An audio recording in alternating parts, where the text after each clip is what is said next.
Hey crazies, it's Mr. Wrath. I apologize that you didn't get this sooner. It is Sunday, August 21st, and so I wanted to give you guys your lecture for the next day or so.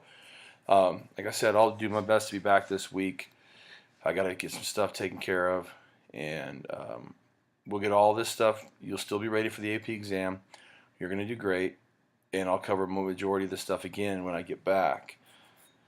So I'm going to touch on some of this stuff. What I would want you to do first is you need to take down your notes and just go ahead and have Mr. Bacon or whoever's there to hit pause so you can copy this stuff down, all this stuff here.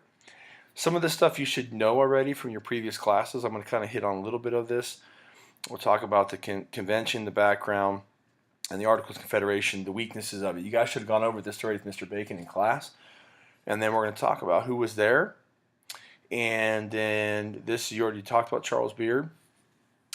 And then we're going to get the areas of agreement at the convention, the disagreement, and then the ratification, who the Federalists and Anti-Federalists are, stuff you were doing on Friday. So we should hopefully get through all this real quick. If you need to pause my lecture, have Mr. Bacon go back, you can. We'll get through this today, or it might take 2 days because I'm not there. And then we're going to start talking about the principles of the Constitution and what those meant. But you should be doing a Bill of Rights activity that he's going to pass out after the notes. And that Bill of Rights activity will probably take you through the remainder of the day and then into Tuesday. And then so Tuesday you'll do Bill of Rights, do your presentations, talk about those Bill of Rights, and then we'll get into some other quick things with that. Probably most likely when we're talking about the principles of the Constitution, we'll get into sorry, just having a moment. How to the process of amending the Constitution and what that means, how to formally versus informally. And I hope to be back for that part, and we can really dive into that this week, and then federalism and stuff. Okay, so now that I'm making you sick by going up and down with the notes, let's go ahead and start the lecture. So we're going to start at the origins of the American Republic. That's what we are. Remember, from earlier notes, we had a democracy. With a democracy, we kind of use it as a republic where we elect representatives to vote for us in Washington. Or don't just think of Washington or the federal government, think of state and local. That's where we really see our politics at hand, is in the state and local governments. We don't necessarily see it here now. And so the sources, the first thing is you have the British customs and traditions. Remember, the Magna Carta took power away, both these, the English Bill of Rights too, took power away from the king and gave it to the people. Then you have the philosophers like Locke, Hobbes, I don't even know if he's, I think he's English, I don't know why I'm giving a French accent, Montesquieu and Rousseau. Locke, natural rights, and Montesquieu, checks and balances. Locke also said that if a government becomes too strong or too tyrannical, then those people need to overthrow that government. And Montesquieu was talking about checks and balances. And all this is because of our past. Remember, our past dictates our future. We were afraid of a king again in our new form of government, and so we took these European philosophers' ideas and inserted them into the Constitution. Then you have colonial experiences and with our elected assembly, then also the experiences with the king and what, again, all this stuff's going to lead to the Constitution and why we have the things there. And then state constitution. And we took, again, our forefathers were much like you guys. They cut and paste a lot of different things. It wasn't as easy as it is now, and then from the different state constitutions, it made it to the Constitution. So let's talk about the background to the Constitutional Convention. First, you have the Declaration of Independence. That's where we declared our independence from, what country was that? Let me think. Great Britain. Then, after we declared our independence from Great Britain, it didn't really necessarily go so well. So they started a war with us, and that was called the Revolutionary War. If you know who won the war, raise your hand real quick and let Mr. Bacon call on you. I'll wait. Okay. I'm hoping you said the Americans won the war. because I know that because this is America. So a bunch of ragtag soldiers beat an army because it was on our homeland. So after we beat and we get our independence, finally we fight for it. We have the Articles of Confederation. This is huge. This is our first form of government. Now, anything in bold means that it was on the AP exam before. So the Articles of Confederation, again, reflected our past. Since we were so afraid of that king, we created our first form of government, a constitutional form of government, where essentially the central government wasn't as powerful as the state governments and couldn't do a lot of things. So that led to the demise of that. So you go from the Articles of Confederation. Here were some of the problems. You guys did that in the worksheet. You had no power to tax. Constitution will change that. No chief executive, no national judiciary, no power to regulate interstate and foreign commerce, which is big because states can trade and do their own thing with each other, and that can lead to conflict if one state feels like they're getting slighted over another. And then foreign commerce, when you're trading with other countries, you got to be very careful about those things. And no national currency, which was big. So every state had their own currency, which makes there's no continuity. So that'll later be a problem later on. So after we figure out the weaknesses, we're like, holy crud, we need to go and have a convention. So after we get the Revolutionary War and we have the Articles of Confederation, we realize we need to meet and start having a convention. Now, we realize the weakness of our government. Then a couple of things happen. We have the Annapolis Convention, but also Shays' Rebellion. This is when those angry farmers who were Revolutionary War heroes were upset because they were being taxed and their land was being foreclosed. And so what they did is in Massachusetts, if my memory serves me correctly, if they rebelled and went against the judges, and so they couldn't have their own seats, they couldn't take the seat to foreclose against the land, they prevented that. And what happened essentially was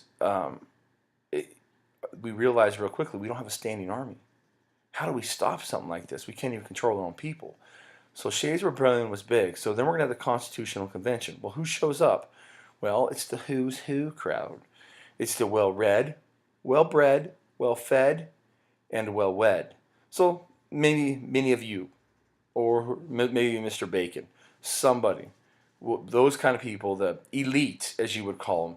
So put in your notes the elite, the economic and elite. They have all the power, so you can kind of relate it to today.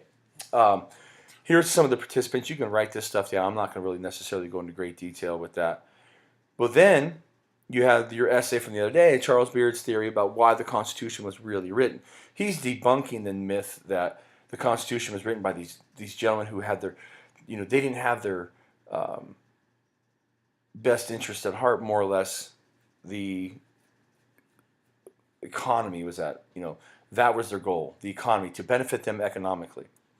How you would go against Charles Beard's theory with this is it goes all the way back up to here. When we ratified and accepted the Constitution, we created one currency.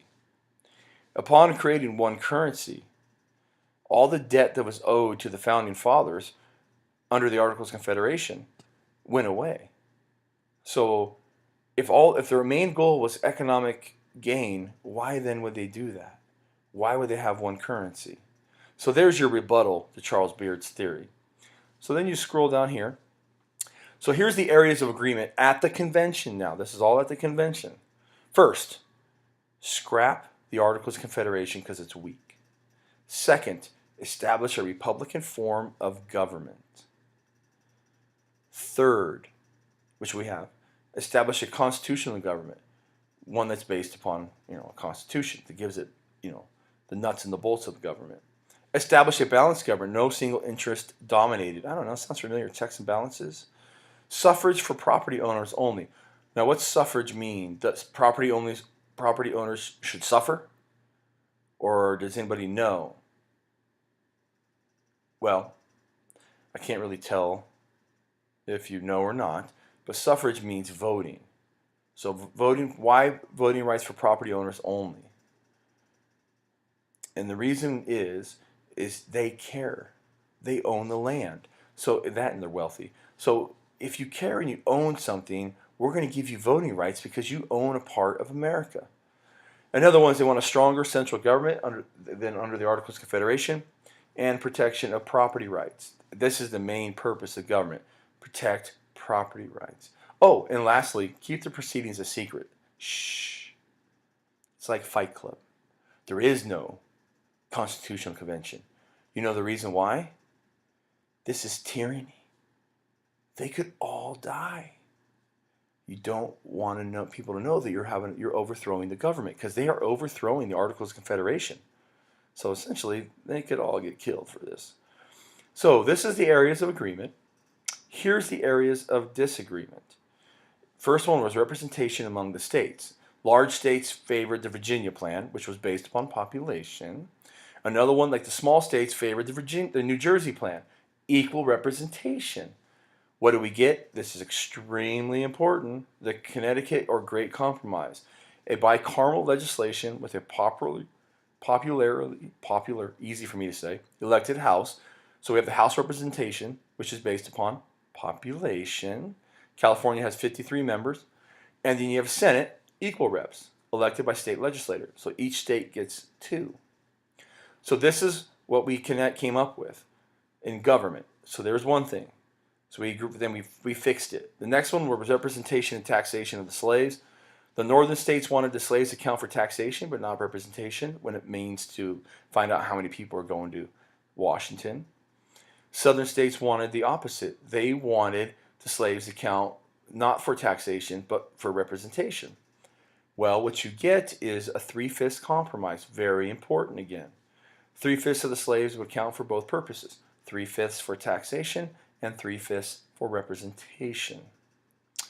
And the election of the president, you wanted a life term versus an annual election, compromise of 4 years.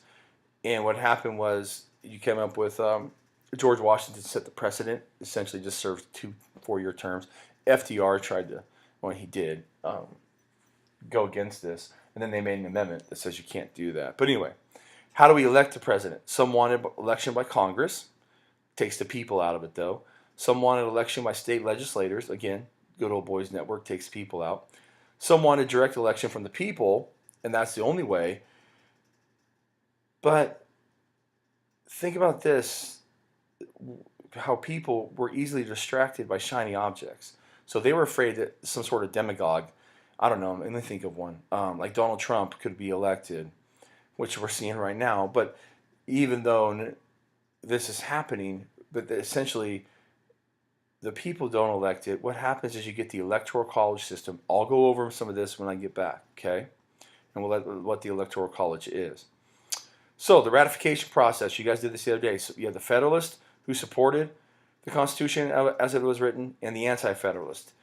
They did not support the Constitution as it was written. They feared that they wanted a Bill of Rights added to this. They wanted a Bill of Rights that guaranteed certain things that wasn't in the Constitution. The reason the Federalists didn't, and they were telling the Anti-Federalists, hey, just calm down, is because the Federalists said the Bill of Rights tells the government what you can't do, and it limits government. So then you have the Federalist Papers were written by Madison, Hamilton, and Jay, and these rallied support for the Constitution. The Constitution was ratified in 1788 with the notion that the Bill of Rights would be ratified. It was 1791. It would also be adopted. So there's your notes. Now you should be doing the Bill of Rights activity. This should have probably taken you a while. I just talked for a pretty favorable time. So make sure Mr. Bacon, he knows this, is pausing this over and over again, so you guys can write down the notes and then add those certain things and the elements into it. All right? I will see you soon. I will most likely film some more tomorrow and post them so you guys can do this for the next couple of days. Thanks, you guys, for being wonderful and helping me through, like I said, a very difficult time. And it means a lot that I can count on you. You guys are great students. You're AP kids. And I look forward to coming back, starting almost essentially new with you, but forming that relationship as a class. And so that'll be happening sooner rather than later. Alrighty? Hope you guys have a great night and a great day at school tomorrow.